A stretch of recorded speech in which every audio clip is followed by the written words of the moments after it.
Sekarang banyak orang ucapkan Allahu Akbar, Allahu Akbar, Allahu Akbar. Pertanyaannya, apa makna Allahu Akbar dalam salat ini? Buka Quran surah kedua ayat ke-45 sampai 46. Quran surah kedua ayat 45 sampai 46.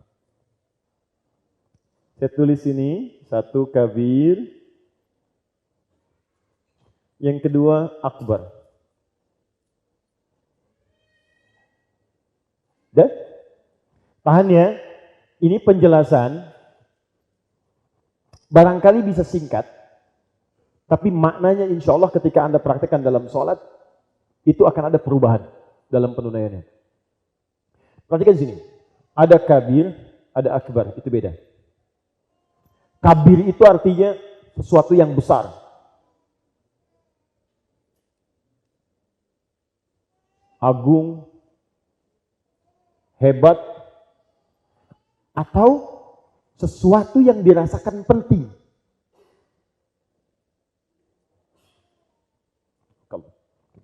Hadza masyru' kabir, ini proyek penting banget.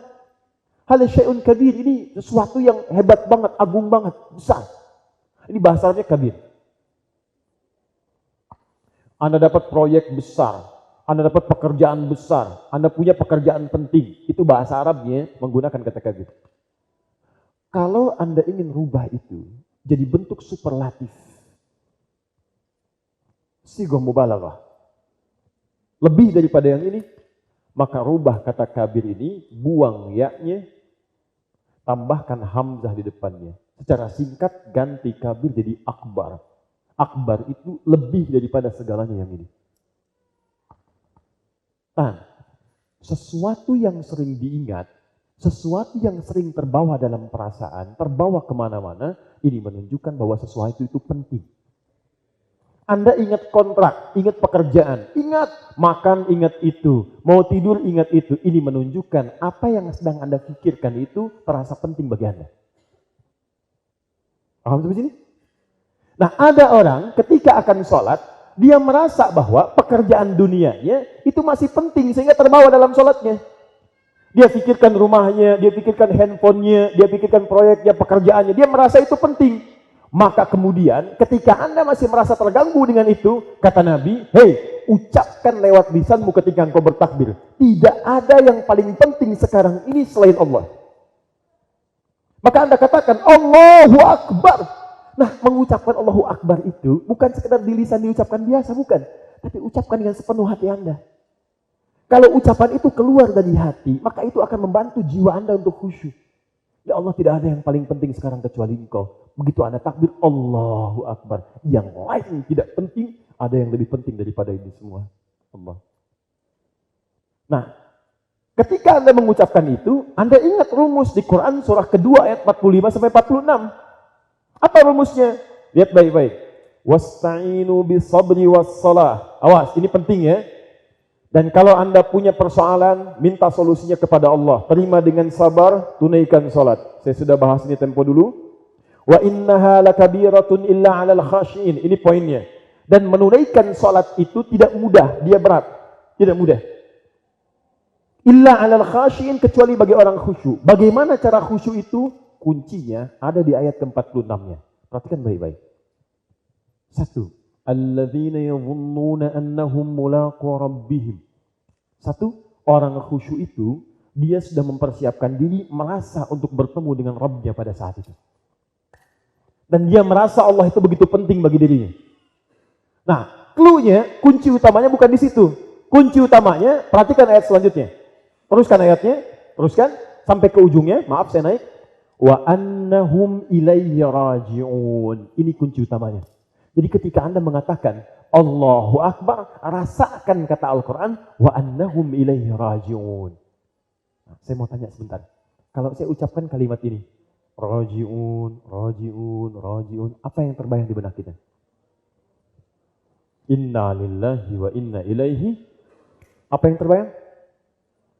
Kematian, wafat, dan seterusnya. Sekarang, kalau saya buat kalimat begini. Mas Dodi, ada yang namanya Dodi di sini? Enggak, kalau ada saya ganti. Oke, nggak apa ya. Mas Dodi dipanggil Allah. Apa artinya? Oke. Dipanggil Allah. Bukankah kita dalam sehari 5 kali dipanggil Allah? Buat suara adzan. Demi Allah teman-teman sekalian, kita itu sering diingatkan, hei kamu ini jangan banyak mainnya, satu kali kamu akan pulang. Dan kamu tidak akan tahu di mana kamu akan wafat dan kapan. Ingat, kalau sebab itu bisa apa saja. Saya katakan pada teman-teman yang lain, maaf ya, mau ada tsunami, mau tidak, mau ada gempa, mau tidak, kalau sudah waktunya wafat, pasti wafat. Pasti bisa. Dan itu pasti terjadi. Cuma kita bisa memilih dalam keadaan apa kita wafat. Bagaimana pilihannya? Cuma 2, apakah sedang bermaksiat atau sedang berbuat baik. Di kata para ulama, kalau Anda ingin selalu berada dalam keadaan baik, bahkan sampai wafat, pastikan ketika akan bermaksiat, pikirkan mungkin saat itu saya akan wafat. Jadi kalau sudah begini, Anda nggak akan main-main. Termasuk teman-teman kalau terima misalnya, maaf sekali. Kalau terima tawaran, nih ada tawaran, main ya, sinetronnya begini. Tiba-tiba ada adegan maksiatnya. Anda jangan langsung terima dulu. Pikirkan dulu kalau sedang Anda lakukan itu, Anda diwafatkan oleh Allah. Kira-kira bagaimana Anda ngaji tiap bulan, tiap pekan. Anda sholat baca Quran, tapi wafat dalam keadaan sedang bermaksiat. Walaupun itu sifatnya hiburan atau mungkin pura-pura tidak nyata. Tapi kan maksiat tidak ada hubungan dengan pura-pura dan nyata. Sama saat sholat juga begitu. Kata Allah, kalau Anda pengen khusyuk dalam sholat, begitu Anda takbir, rasakan. Hei, yang penting itu sekarang Allah, bukan yang lain. Bahkan kata Allah, kamu ini masih mikirin mobil kamu, proyek kamu, rumah kamu. Saya wafatkan kamu sekarang, gak akan dapat apa yang kamu pikirkan sekarang. Tidak ada yang penting selain saya, kata Allah. Kamu gak khusyuk sekarang, saya wafatkan kamu gak akan dapat semuanya. Makanya kalau Anda ingin khusyuk, begitu Anda angkat tangannya, Anda katakan, tidak ada yang penting selain Allah. Allah, bagaimana kalau saya wafat sekarang? Dan sekarang, teori itu bukan sekedar menjadi ayat yang tertulis. Sudah nampak tanda-tanda yang terdokumentasikan. Betapa banyak Allah kirimkan tanda yang sekarang diakses via YouTube, disebar via media sosial. Demi Allah saya katakan ada orang meninggal dalam keadaan ruku, meninggal sedang persiapan sholat, meninggal dalam keadaan sujud. Pertanyaan saya, Anda, kita wafat dalam keadaan apa? Apa ini? Tidak ada masalah. Anda sedang pergi kemana isi dengan zikir, isi dengan ketaatan, di jalan Anda baca Quran, dengarkan murattal, di jalan Anda berbuat baik. Begitu wafat dalam keadaan mulia. Dan kita tidak tahu kapan kita meninggal. Nah, paling minimal, dalam sholat kalau ingin khusyuk, rasakan suasana itu. Maka Masya Allah, begitu Anda angkat tangan, takbir, Anda rasakan sepenuhnya. Kalau perasaan itu ada, terakhir, makanya Nabi katakan sebelum sholat. Ingat kalimat ini. Nabi mengatakan, dan riwayat-riwayat muncul kemudian, bima makna, lihat, kata para imam sekarang, Sallu salatan muwadda.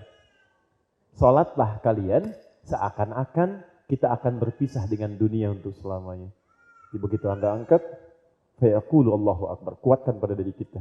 Hanya Allah yang penting, hanya Allah yang penting. Nah, metode ini sekarang diterapkan oleh orang-orang Jepang untuk memotivasi dalam dirinya untuk menumbuhkan keyakinan. Sekarang orang Jepang, orang Korea pakai. Jadi kalau mereka sedang kurang yakin, mereka akan katakan dengan itu. Kamu bisa, kamu mesti yakin, kamu bisa. Dan doktrin itu diberikan sejak dia TK sampai dengan dewasa. Dipakai di perusahaan-perusahaan. Sebelum masuk ke perusahaan, itu moto perusahaan harus dibacakan. Langsung di depannya semuanya. Supaya meresap dalam jiwanya dan bekerja dengan penuh kesempurnaan visinya. Itu asalnya dari kita tuh dipakai dalam sholat. Paham ya? Sampai jadi mainan di depan. Ada benteng Takeshi tuh. Begitu ingin menaklukkan itu. Kamu bisa, kamu bisa, kamu bisa. Dipakai. Jelas ya? Nah, ini bagian yang pertama. Pertanyaan saya, dari sekian sholat yang telah kita tunaikan, berapa dari bagian itu yang kita rasakan sholat itu menjadi penting untuk Allah saja, bukan untuk yang lain. Jadi kalau ada bagian dari sholat yang sedang menggoda kita, rasakan. Mungkin di titik ini saya akan wafat. Itu insya Allah akan muncul lagi kehusyuan. Jelas? Oke. Okay.